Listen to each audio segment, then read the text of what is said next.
আসসালামু আলাইকুম ওরহমতুল্লাহি ওবরাকাতুহ। কি অবস্থা সবার? আশা করছি সবাই অনেক ভালো আছেন। তো আমি আপনাদের সামনে আরেকটি ভিডিও নিয়ে হাজির হলাম। আজকে ভিডিওটি হচ্ছে সবাই মিলে আমরা মুড়ির আয়োজন করলাম। মুড়ির মধ্যে প্রথমে আমরা আলুর চপ বানালাম। আলুর চপ বানানোর পরে তারপর মুড়ি দিলাম সাথে। মুড়ি আর আলুর চপ একসাথে মাখানো হচ্ছে। মুড়ি আর আলুর চপ একসাথে মাখাতে গিয়ে আলু এখনো অনেক শক্ত রয়েছে, যার কারণে আলু মিশাতে গিয়ে আধ পাকা হয়ে যাচ্ছে।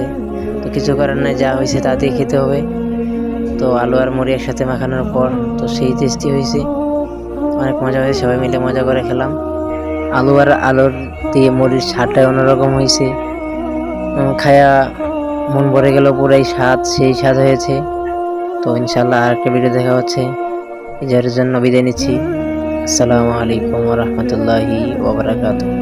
সবাই দোয়া করবেন এবং চ্যানেলটি সাবস্ক্রাইব করে পাশে থাকবেন ইনশাআল্লাহ।